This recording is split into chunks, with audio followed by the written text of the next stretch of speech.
तो स्वागत है दोस्तों आप सबका इस चैनल पर। आज हम डिस्कस करने वाले हैं प्रॉब्लम ऑन एजेस पर, जो कि एक बहुत इंपॉर्टेंट टॉपिक है कॉम्पिटिटिव एग्जाम्स के लिए। और आपको बहुत सारे क्वेश्चंस मिलेंगे आप जब कॉम्पिटिटिव एग्जाम्स ये सब के लिए लिखोगे। तो आइए हम डिस्कस करते हैं कि इस टॉपिक के क्वेश्चंस को कैसे जल्दी किया जाए। और मैं कुछ आपको टिप्स एंड ट्रिक्स बताऊंगा कि इसको कैसे फास्ट किया जाए, ताकि आप दूसरे टॉपिक्स के क्वेश्चंस को भी अच्छे से टाइम दे सकें। तो चलिए स्टार्ट करते हैं। तो पहले मैं आपको बताना चाहता हूँ कुछ फॉर्मूलाज जो कि बहुत इंपॉर्टेंट है। तो इस टॉपिक के 5 फॉर्मूलाज हैं। तो आइए मैं हम धीरे धीरे डिस्कस करते हैं। तो पहला है कि आप जब क्वेश्चंस पढ़ोगे तो उसमें आपको करेंट एज किसी का दिया रहेगा, तो आप उसको पहले एक्स मान लेना। और अगर आपको आफ्टर एन ईयर्स अगर पूछा जाए तो वो जनरली ऐड हो जाता है, करेक्ट। जैसे सपोज अगर आपका एज अभी 10 ईयर्स है और 10 साल बाद आपका एज क्या होगा 20, तो आप ऐड कर रहे हो ना, तो 10 + 10 20 हो जाता है। वैसे ही सेकेंड है कि अगर आपका एज अभी 15 है और 10 साल पहले आपका एज क्या है, आप सब्ट्रैक्ट करोगे 5 ईयर्स, तो x minus N of years. वैसे ही अगर हमें एन टाइम्स करना है करेंट एज का, तो ये एन ऑफ एक्स ईयर्स हो जाएगा। तो हमारा चौथा फॉर्मूला है कि कभी कभी आप जब क्वेश्चन पढ़ोगे तो वो एजेस रेशियो में दिए रहते हैं। मैं एक एग्जांपल के तरीके आपको समझाता हूँ कि एक फादर और सन है, उसका एज का रेशियो दिया है 11:7। तो उसे में आप कैसे मानोगे कि फादर्स का एज आप 11x ले लेना और सन का जो एज होगा वो 7x ले लेना। तो इसका एक क्वेश्चन है जो हम आगे जाके सॉल्व करेंगे। और पांचवा पॉइंट है कि डिफरेंस बिटवीन एज मतलब हमेशा सेम रहता है। इसमें एक एग्जांपल के तरीके आपको समझाता हूँ। अमित और सुरेश है, उसका एज अभी 10 साल और 15 साल है। अब 5 साल बाद उनका एज हो जाएगा 15 साल एंड 20 साल। पर उनका डिफरेंस क्या होगा 5 साल, अभी भी डिफरेंस 5 साल है, तो ये सेम रहेगा। तो क्या होता है ना, इस टाइप के क्वेश्चन कभी कभी बच्चों को कंफ्यूज कर देते हैं। जैसे मैं भी आपको एक बताता हूँ कि my age is half the age of my brother. Suppose अगर आपका अभी एज 2 ईयर्स है और आपके बड़े भाई का 4 ईयर्स है, तो अगर आपका बड़ा भाई 100 साल होगा, 100 साल का हो जाएगा, तो उस समय आपका एज क्या होगा। तो कुछ लोग क्या होते हैं कंफ्यूज हो जाते हैं कि इसमें 50 मार देते हैं 50 ईयर्स। बट नहीं, जैसे मैंने अभी बताया आपको, डिफरेंस बिटवीन एज क्या होता है, हमेशा सेम होता है। चाहे आप 50 साल बाद देखो, 70 साल बाद देखो या 100 साल बाद देखो, एज एज हमेशा डिफरेंस सेम रहेगा। तो उस समय का करेक्ट आंसर क्या है, 98 years, correct.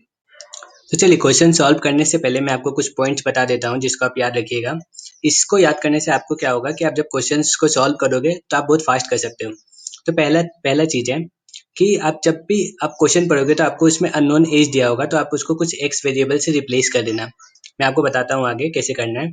And second step है, आप क्वेश्चन पढ़ने के बाद उसमें आपको कुछ हिंट्स दिए रहेंगे कि आपको मैथमेटिकल इक्वेशंस कैसे बनाने हैं। एंड तीसरा, आप उस इक्वेशंस को सॉल्व करोगे तो आपको एक्स का वैल्यू मिल जाएगा। और आपको निकालने के बाद आप उस कंडीशंस को एक बार वेरीफाई कर लेना कि जो आपका एक्स का वैल्यू है वो सेटिस्फाई कर रहा है कि नहीं, जो मैथमेटिकल इक्वेशन आपने लिखा है, बस। तो आइए फिर हम लोग पहला क्वेश्चन करते हैं। क्वेश्चन अच्छे से पढ़िएगा। What is John's present age if after 10 years his age will be 5 times his age 5 years back. तो जैसे कि मैंने पहले बताया कि प्रेजेंट एज को आप क्या कीजिए, एक्स मान लीजिए।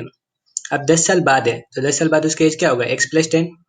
और 5 साल 5 ईयर्स बैक, तो 5 साल पहले क्या होगा, x - 5। ठीक है, पहला स्टेप। दूसरे स्टेप पे आप थोड़ा ध्यान रखिएगा कि आपको मैथमेटिकल इक्वेशन बनाना है। यहाँ पे आपको मिल जाएगा, हिंट दिया है, if after 10 years his age will be 5 times his as of 5 years back, right. तो x + 10 = 5 टाइम्स x - 5। ठीक है, ये इक्वेशन बन जाएगा। फिर आप थर्ड में आप इसको सॉल्व कीजिएगा। तो चलिए मैं एक बार आपको दिखा देता हूँ कैसे करना है। जैसे मैंने आपको बताया, जोन्स का प्रेजेंट एज को मैंने x लिया है, 5 साल पहले x - 5 है और 10 साल बाद x + 10 है। सेकेंड स्टेप में मैंने मैथमेटिकल इक्वेशन लिखा है, x + 10 = 5 times of x - 5।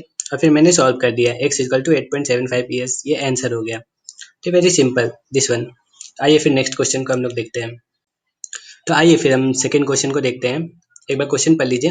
The age of a lady is twice the age of his son. 5 years ago, the age of son is 1/6 of father's age. If his father is 5 years elder from his mother, then find the present age of the son. तो जैसे कि मैंने आपको बताया, general present as को आप x मान लिया कीजिए। तो सन्स का यहाँ प्रेजेंट एज क्या हो जाएगा, x हो जाएगा। अब चलिए हम फाइंड करते हैं उनके फादर और मदर का एज। तो फर्स्ट लाइन से हमें पता चल जाएगा, हिंट दिया है कि age of a lady is twice the age of his son. तो मदर का एज क्या हो जाएगा, 3 टाइम्स x, करेक्ट।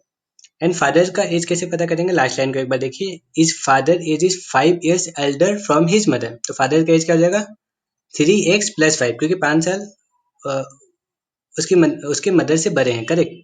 तो फादर का एज 3x + 5। अब सेकेंड मेथड में क्या करते हैं, हमें मैथमेटिकल इक्वेशन बनाना है, तो उसको कैसे बनाएंगे। देखिए सेकेंड लाइन में दिया है 5 years ago the age of son is 1/6 of father's age. तो 5 साल पहले हमें बोला है, तो हमें x - 5 करना पड़ेगा, आपको फादर्स का एज का भी -5 करना पड़ेगा, क्योंकि दोनों का 5 years ago पूछा है। तो आप क्या कीजिए, x - 5 = 1/6 ऑफ 3x + 5 - 5 हो जाएगा, करेक्ट। अब आप उसको थर्ड स्टेप में आप इसको सॉल्व कीजिए और देखिए आपका आंसर क्या आता है और इसमें मैच कर रहा है कि नहीं कर रहा है। तो फिर आइए एक बार मैं आपको दिखा देता हूँ। मैंने आपको स्टार्टिंग में बताया था, मैंने सन का एज क्या लिया था x, मदर का age 3 times x and father's का एज 3x + 5, ठीक है। अब फिर मैंने सेकेंड में मैथमेटिकल इक्वेशन बनाया, x - 5 = 1/6 3x + 5 - 5 -5 मैंने दोनों साइड किया था, क्योंकि 5 साल पहले दोनों का पूछा था। एंड तीसरा स्टेप में मैंने x का वैल्यू निकाल दिया 10, तो आंसर क्या है 10 years, ठीक है। थर्ड क्वेश्चन देखते हैं अब। The ratio of ages of father and son is 17:7। 6 years ago this ratio was 3:1। Find the present age of the father. ठीक है, एक बार आप सोचिए, मैंने फोर्थ फॉर्मूला में आपको बताया था, ठीक है। अभी स्टार्ट करते हैं। तो स्टेप 1 में मैंने बोला था आपको पहले एक्स वेरिएबल मानने के लिए प्रेजेंट एज को। तो यहाँ पे देखिए आपको कैसे लेना है, father's age and son age. तो फादर्स एज को आप 17x ले सकते हैं एंड सन एज को 7x ले सकते हैं। ये हो गया पहला स्टेप। अब दूसरे स्टेप पे आते हैं। 6 years ago तो क्या हो जाएगा 17x - 6 हो जाएगा एंड 7x - 6 हो जाएगा, इक्वल टू 3:1 दिया है। ये हो गया मैथमेटिकल इक्वेशन मेरा। एंड थर्ड स्टेप में हम x को सॉल्व कर देंगे, उससे हमारा वैल्यू हो जाएगा। पर जब आप x को सॉल्व कीजिएगा तो उसके बाद आपको फादर्स का जो आपने, क्योंकि फादर्स का आपने एज्यूम किया है ना 17x एंड सन का भी एज्यूम किया आपने 7x, तो आपको फिर मल्टीप्लाई करना पड़ेगा। 17x तो आपको फादर का एज मिलेगा और 7x मल्टीप्लाई कीजिएगा तो सन का एज मिलेगा। पर इस क्वेश्चन में मुझे present age of the father पूछा था, तो मैं 17 इंटू एक्स जो भी आएगा मेरा उसको मल्टीप्लाई करके मेरा वो आंसर हो जाएगा। तो आप एक बार सॉल्व कीजिए, बताइए आपका आंसर क्या है, इससे मैच कर रहा है कि नहीं कर रहा है। फिर हम सॉल्यूशंस देखते हैं, ठीक है। फिर आइए एक बार सॉल्यूशन देखते हैं। मैंने present age of father 17x लिया है, present age of sun 7x लिया है। 6 years बैक, 6 साल पहले क्या हो जाएगा 17x - 6 और सन्स का है 7x - 6। दूसरे स्टेप में मैंने इक्वेशन बना दिया है 17x - 6 is to 7x - 6 is equal to 3:1, ठीक है। फिर आगे क्या करना है, मैंने एक्स इक्वेशन को सॉल्व कर दिया, जिससे मेरा एक्स का वैल्यू आ गया 3। अब जो 3 आया, मेरे को फादर्स का एज पूछा था, तो मैं 17 इंटू एक्स के वैल्यू से मल्टीप्लाई करूंगा, जो कि 3 है। 17 इंटू 3 हो जाएगा 51 ईयर्स। तो ये हो गया मेरा आंसर।